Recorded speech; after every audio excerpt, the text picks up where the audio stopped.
जय हिंद साथियों, स्वागत है एक बार फिर से आप सभी का शिक्षा संकल्प के इस ऑनलाइन यूट्यूब प्लेटफॉर्म पर।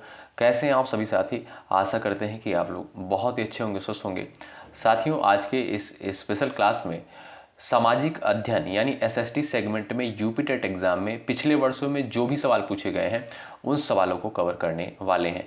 आगामी परीक्षा यानी आगामी जो आपका यूपी टेट है जनवरी 2026 में होने वाला है, उसके लिए ये क्लास बहुत ही महत्वपूर्ण सिद्ध होगी, क्योंकि साथियों पिछले वर्ष के जो पेपर होते हैं वहाँ से नए पेपर में डायरेक्ट क्वेश्चन पूछ लिए जाते हैं। तो आइए शुरुआत कर लेते हैं बिना किसी देरी के। आप लोग पूरे धैर्य के साथ अंत तक बने रहिएगा। इस क्लास को करने के बाद जो है आपको एग्ज़ाम का पैटर्न पता चल जाएगा, ये भी आपको जानकारी हो जाएगी कि किस तरीके से एग्ज़ाम में सवाल बनते हैं। तो आइए शुरुआत कर लेते हैं। आप लोग इस क्लास को एक टेस्ट के माध्यम से लीजिएगा। पहला सवाल है, दीन इलाही की स्थापना जो है किसके द्वारा करी गई थी? मोहम्मद गजनवी, हुमायूं, अकबर, शेर शाह सूरी। एक बार सभी लोग आंसर देने का प्रयास करें। आपके पास 4 से 5 सेकंड का समय होगा प्रत्येक क्वेश्चन के लिए। तो आप लोग याद रखिएगा 1582 ईस्वी में, कब? 1582 ईस्वी में जो है दीन इलाही धर्म की स्थापना अकबर के द्वारा करी गई थी। ऑप्शन नंबर 3 जो दिया है बिल्कुल सही उत्तर हो जाएगा आपका। आइए आगे बढ़ते हैं। सवाल नंबर दूसरा देखिए, निम्नलिखित में से किसे भारतीय नेपोलियन कहा जाता है? फटाफट आंसर करें आप लोग क्वेश्चन नंबर सेकंड का। चंद्रगुप्त मौर्य, हर्षवर्धन, चंद्रगुप्त, विक्रमादित्य, समुद्रगुप्त को आंसर देने का प्रयास करें आप लोग। तो जो भी साथी जा रहे हैं ऑप्शन नंबर डी पर वो बिल्कुल यहाँ पर राइट हो जाएंगे। साथियों, भारतीय नेपोलियन जो है समुद्रगुप्त को कहा जाता है। डी ऑप्शन आपका बिल्कुल राइट आंसर हो जाएगा। अगला सवाल देखें, त्रिपिटक ग्रंथ जो है किस धर्म से संबंधित है? फटाफट आप लोग आंसर दीजिएगा। वैदिक धर्म, जैन धर्म, बौद्ध धर्म और आपका दिया है सिख धर्म। क्वेश्चन नंबर 3 का आंसर फटाफट देते हुए आप लोग चलिएगा, बताएं। तो आप सभी दोस्तों को पता होगा त्रिपिटक ग्रंथ जो है साथियों ये आपका बौद्ध धर्म से संबंधित है। ऑप्शन नंबर 3 जो दिया है बिल्कुल राइट आंसर हो जाएगा। अगला सवाल, महाराजा धीराज की उपाधि धारण करने वाला प्रथम गुप्त शासक जो है कौन था? फटाफट आप लोग आंसर करें। यहाँ पर आपका सटीक आंसर क्या हो जाएगा? सभी साथियों का आंसर आना चाहिए। श्रीगुप्त, चंद्रगुप्त प्रथम, समुद्रगुप्त, चंद्रगुप्त द्वितीय। 4 ऑप्शन आपके सामने दे दिए गए हैं। फटाफट आप लोग आंसर करिएगा। महाराजा धीराज की उपाधि धारण करने वाला प्रथम गुप्त शासक कौन था? चंद्रगुप्त प्रथम। ऑप्शन नंबर आपका सेकंड बिल्कुल करेक्ट आंसर हो जाएगा। अगला सवाल ये रहा आपकी स्क्रीन पर, हुमायूं नामा किसके द्वारा लिखा गया है? अबुल फजल, गुलबदन बेगम, बैरम खां और फैजी। 4 विकल्प दिए गए हैं आपके सामने। फटाफट आंसर देते हुए चलिएगा। चलिए बताइए आपका राइट आंसर क्या हो जाएगा? साथियों, हुमायूं की सौतेली बहन गुलबदन बेगम। कौन भाई? हुमायूं की सौतेली बहन थी गुलबदन बेगम। इसके द्वारा जो है हुमायूं नामा की रचना करी गई थी। ऑप्शन नंबर सेकंड जो है ये आपका बिल्कुल सही आंसर हो जाएगा। अगला सवाल ये रहा, भारत में परमाणु शक्ति का केंद्र जो है कौन सा है? क्वेश्चन नंबर 6 का आंसर बताएं। फटाफट आप लोग आंसर करिएगा। साथियों, अगर आप लोग यूपी टेट एग्जाम 2026 की तैयारी में लग चुके हैं मेहनत के साथ, तो शिक्षा संकल्प के इस ऑनलाइन यूट्यूब प्लेटफॉर्म से जरूर जुड़िएगा। निश्चित रूप से आपको यहाँ से हेल्प मिलेगी। बिल्कुल फ्री में आपको यहाँ पर कंटेंट प्रोवाइड किया जा रहा है, यानी आपको यहाँ पर PYQ मिलेगा, स्पेशल टेस्ट मिलेगा, वो भी बिल्कुल महत्वपूर्ण सेशन आपको देखने को मिलेगा। ठीक है, जो क्वेश्चन आपको प्रोवाइड किए जाएंगे बिल्कुल ऑथेंटिक क्वेश्चन आपको प्रोवाइड किए जाएंगे। चलिए, भारत में परमाणु शक्ति का केंद्र जो है कौन सा है? क्वेश्चन नंबर 6 का राइट आंसर क्या हो जाएगा, बताएं।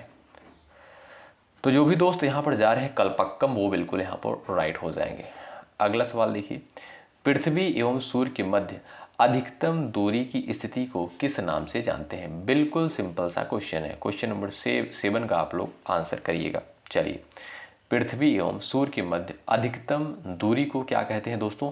अपसौर कहते हैं। ठीक है, न्यूनतम दूरी को क्या कहते हैं दोस्तों? उपसौर कहते हैं। ठीक है, तो आपका बी ऑप्शन जो है ये आपका बिल्कुल करेक्ट आंसर हो जाएगा। ठीक है भाई, आगे बढ़ते हैं। अगला सवाल ये रहा, निम्नलिखित तिथियों में से किस पर ग्रीष्म अयनांत होता है? बताएं। फटाफट आंसर करें आप लोग। यहाँ पर आपका करेक्ट आंसर क्या हो जाएगा? सभी साथियों का आंसर आना चाहिए, बताएं। निम्नलिखित तिथियों में से किस पर ग्रीष्म अयनांत होता है? तो याद रखिएगा दोस्तों 21 जून को। ऑप्शन नंबर डी आपका बिल्कुल करेक्ट आंसर हो जाएगा। साथियों यहाँ पर जितने सवालों को कवर किया गया है सारे सवाल पेपर में आ चुके हैं और इस बात का आप लोग विशेष रूप से ध्यान रखिएगा, एक सिंगल क्वेश्चन ऐसा नहीं लिया गया है जो पेपर में नहीं पूछा गया हो, यानी सभी प्रश्न पेपर में आए हुए हैं।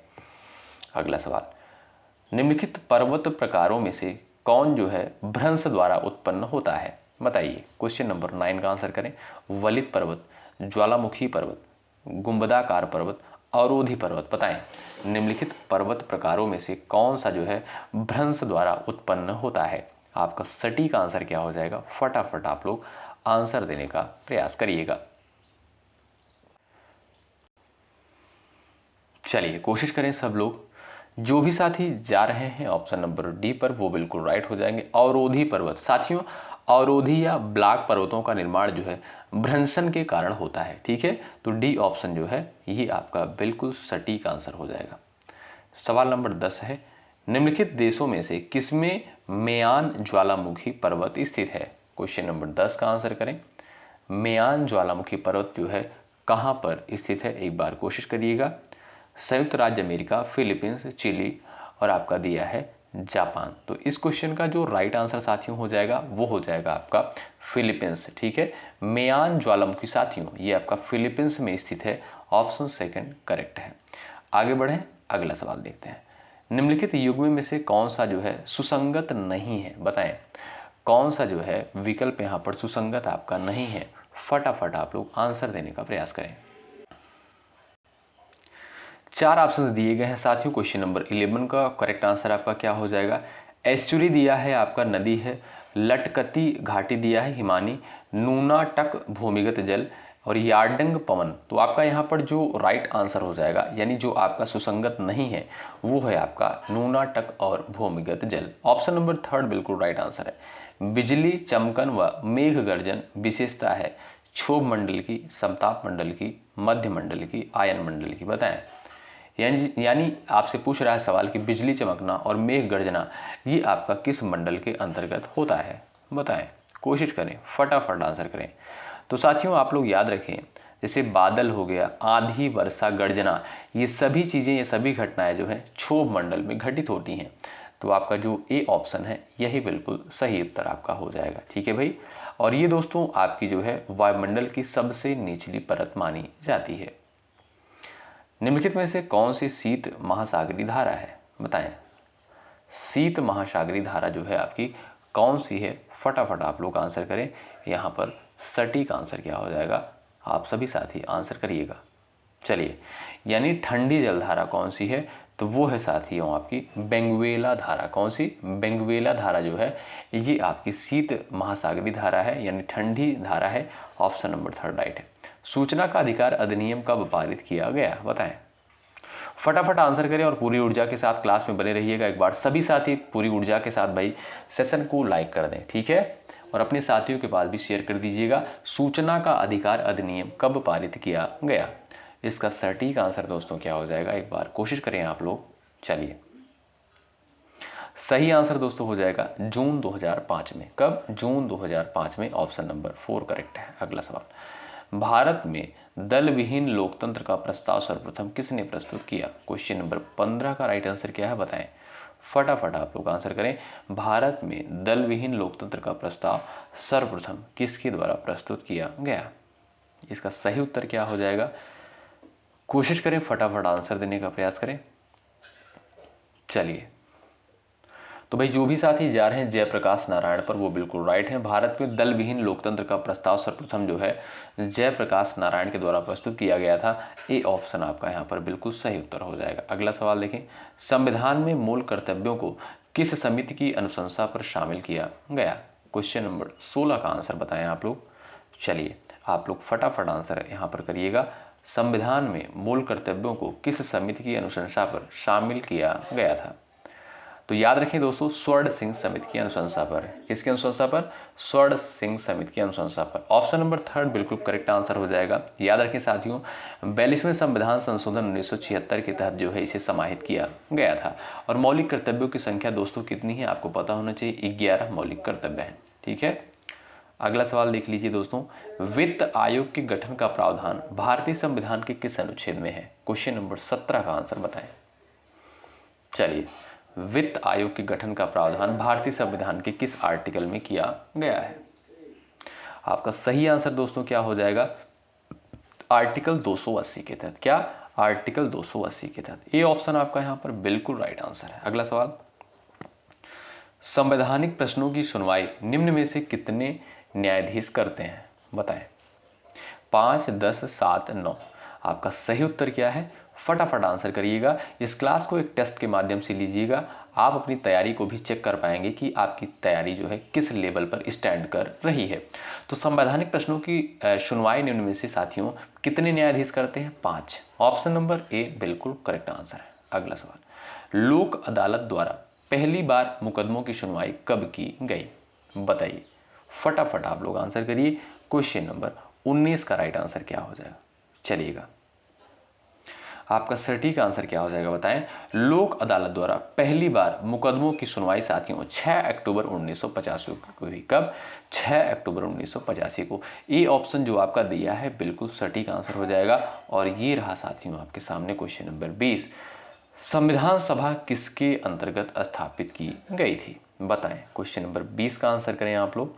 संविधान सभा किसके अंतर्गत स्थापित की गई थी? इसका करेक्ट आंसर क्या हो जाएगा? एक बार कोशिश करिएगा आप लोग आंसर देने के लिए। तो भाई करेक्ट आंसर आपका हो जाएगा दोस्तों कैबिनेट मिशन योजना के तहत। ऑप्शन नंबर सेकंड करेक्ट हो जाएगा। जो भी साथी आप यहाँ पर सेकंड ऑप्शन पर गए हैं वो बिल्कुल यहाँ पर करेक्ट हो जाएंगे। सवाल नंबर आगे बढ़ते हैं और ये रहा 21, दक्षिण गंगा किस नदी को कहा जाता है? बताइए। गोदावरी, यमुना, गंगा, सरस्वती। फटाफट आंसर करें आप लोग। दक्षिण गंगा जो है किस नदी को कहते हैं? आप जानते होंगे दोस्तों, गोदावरी को जो है दक्षिण गंगा भी कहा जाता है। अच्छा, वृद्ध गंगा किसे कहा जाता है? वृद्ध गंगा जो है गोदावरी को ही कहा जाता है। और ये दक्षिण भारत की, दोस्तों ध्यान रखिएगा, दक्षिण भारत की सबसे बड़ी नदी है। अगला सवाल ये रहा, यहां पर आपके सामने नेक्स्ट क्वेश्चन है, पंडित शारंग देव द्वारा रचित ग्रंथ का नाम आप लोग बता दीजिए। चलिए, क्वेश्चन नंबर 22 का करेक्ट आंसर क्या है? फटाफट आप लोग बताएं। चलिए, आपका राइट आंसर क्या हो जाएगा? कोशिश करिएगा आप लोग।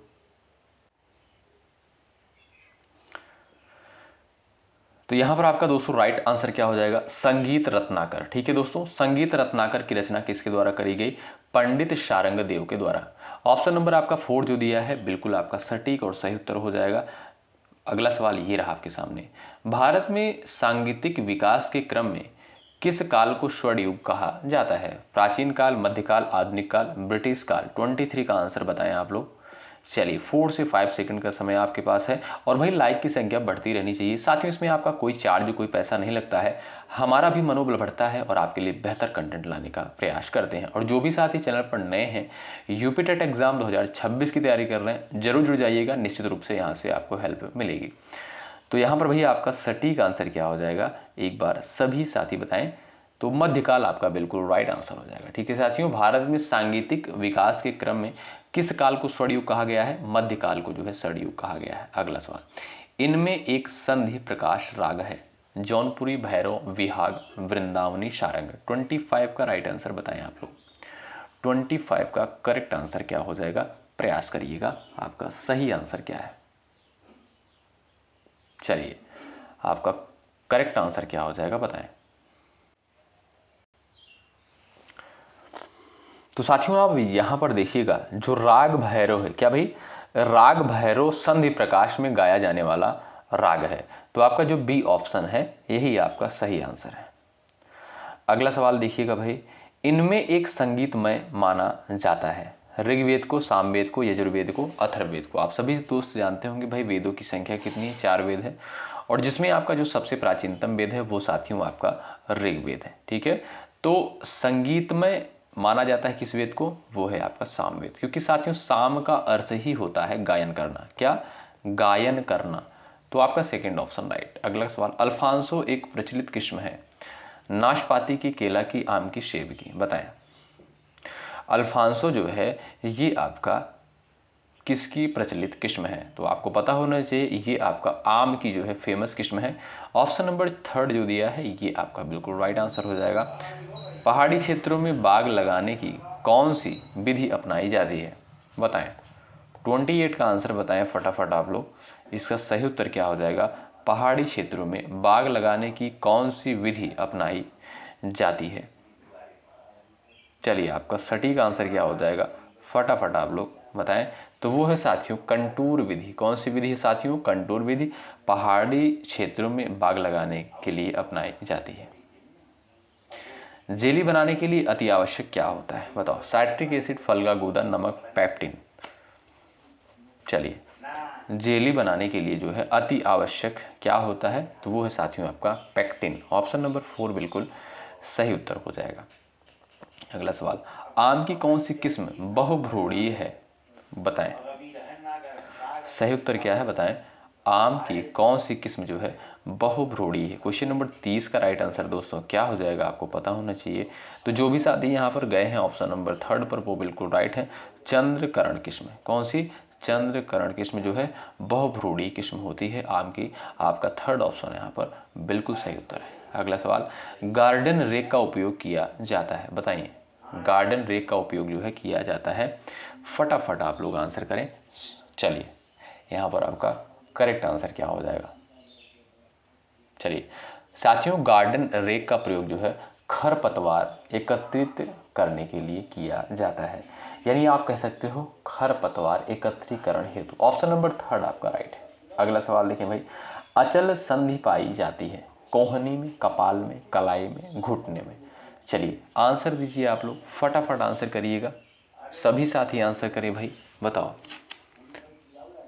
साथियों कपाल की अस्थियों में जो है अचल संधि पाई जाती है। आपका बी ऑप्शन यहाँ पर राइट हो जाएगा। जल का रासायनिक सूत्र क्या है? अब इससे सिंपल क्वेश्चन भाई कोई नहीं हो सकता, बता दो आप लोग। चलिए आप लोग राइट आंसर बताइएगा। जल का जो है रासायनिक फार्मूला क्या होता है? आपको पता होगा साथियों H2O जो होता है ये आपका जल का रासायनिक फार्मूला होता है। सेकेंड ऑप्शन बिल्कुल राइट हो जाएगा। अगला सवाल देखिए, रक्त की शुद्धि किस अंग में होती है? बताएं। रक्त की शुद्धि जो है साथियों किस अंग में होती है? फटाफट आंसर करें आप लोग। यहाँ पर सटीक आंसर क्या है? गुर्दा, हृदय, आमाशय, फेफड़े। ये गलत, ये गलत, ये गलत। आपका गुर्दा यानी किडनी बिल्कुल राइट आंसर हो जाएगा। ए ऑप्शन वाले साथियों यहाँ पर बिल्कुल करेक्ट है। अगला सवाल देखिए सभी साथी, लार ग्रंथियों द्वारा कौन सा पाचक रस स्रावित होता है? 35 का आंसर बताएं आप लोग। लार ग्रंथियों द्वारा कौन सा पाचक रस जो है स्रावित होता है? सभी साथियों यहाँ पर आंसर करिएगा आप लोग। चलिए तो वो है साथियों आपका टाइलिन एंजाइम। कौन सा साथियों? Ptyalin enzyme. Option number A यहाँ पर बिल्कुल राइट आंसर है। अगला सवाल देखें, किस प्रकार के वस्त्रों में अरारोट का कल्फ लगाया जाता है? बताएं किस प्रकार के वस्त्रों में अरारोट का कल्फ लगाया जाता है? तो आपका सही उत्तर क्या है बताएं, फटाफट आंसर करें। चलिए भाई तो आप देखिएगा साथियों सूती वस्त्रों में जो है कड़ापन व चमक लाने के लिए अरारोट कलफ लगाया जाता है। ठीक है आपका बी ऑप्शन यहाँ पर राइट है। सेकंड ऑप्शन राइट है। अगला सवाल, निम्न में से किस प्रकार का मृदा जल पौधों द्वारा ग्रहण किया जाता है? बताएं निम्न में से किस प्रकार का मृदा जल पौधों द्वारा ग्रहण किया जाता है? गुरुत्वीय जल, कोशिकीय जल, आर्द्रता ग्रही जल। इनमें से कोई नहीं। सही उत्तर दोस्तों क्या हो जाएगा आप लोग बताएं, फटाफट आंसर करेंगे। चलिए कोशिकीय जल आपका सेकंड ऑप्शन यहाँ पर बिल्कुल राइट आंसर हो जाएगा। साथियों आगे बढ़ते हैं। सवाल नंबर नेक्स्ट देखिएगा, दूध में सर्वाधिक वसा उत्पन्न वाली भैंस की नस्ल कौन सी है? चलिए यानी किस भैंस की दूध में सबसे ज़्यादा फैट होता है, वसा होता है? आंसर करिए फटाफट बताएं। चलिए भाई करेक्ट आंसर क्या हो जाएगा? तो वो है साथियों आपकी भदावरी नस्ल। ये भैंस की साथियों एक नस्ल होती है, इसमें सबसे ज़्यादा जो है फैट पाया जाता है भदावरी नस्ल में। अगला सवाल साथियों मैं एक बार फिर से आपको इन्फॉर्म कर दूं, देखिएगा साथियों यहाँ पर जितने सवाल लिए गए सब यूपी टेट आप पिछले साल का पेपर उठाकर देखोगे सामाजिक अध्ययन का SST का, उसमें ये सारे सवाल पूछे जा चुके हैं। ठीक है भाई, तो आप लोग जो है इस क्लास को जरूर अटेंड करिएगा। एक सिंगल क्वेश्चन ऐसा नहीं लिया गया जो पेपर में नहीं पूछा गया हो। गुल्ली डंडा किस फसल का प्रमुख खरपतवार होता है? बताइए। चलिए आपका सही आंसर दोस्तों क्या हो जाएगा, एक बार कोशिश करिएगा। साथियों आप लोग ध्यान रखिएगा, गुल्ली डंडा जो है, ध्यान रखें, गुल्ली डंडा गेहूं की फसल में उगने वाला प्रमुख खरपतवार है। इसे जो है बलूरी या बरूली भी कहा जाता है। ठीक है, इसे बलूरी या बरूली भी कहा जाता है। आपका यहाँ पर 4 ऑप्शन बिल्कुल राइट आंसर होगा। अगला सवाल, भंडारण के समय बीज में नमी प्रतिशत होना चाहिए, बताएं। क्वेश्चन नंबर 40 का आंसर क्या हो जाएगा, आपका राइट आंसर होना चाहिए 8 से 10%। ठीक है साथियों, भंडारण के समय बीज में 8 से 10% नमी होना चाहिए। आपका सही उत्तर हो जाएगा ए ऑप्शन बिल्कुल राइट होगा। अगला सवाल देखिए, निम्न में कौन जो है भूक्षरण का कारक नहीं है। क्वेश्चन नंबर 41 का आंसर बताएं, भूक्षरण का कारक जो है कौन सा नहीं है, बताइए। आपका सही आंसर क्या है, आप कहोगे सर ढाल के विपरीत जुताई। ऑप्शन नंबर आपका 3 यहाँ पर राइट है। अगला सवाल, इंद्रधनुष में नीले रंग के बाद कौन सा रंग आता है, बताइए। नीले रंग के बाद जो है कौन सा रंग आता है, चलिए।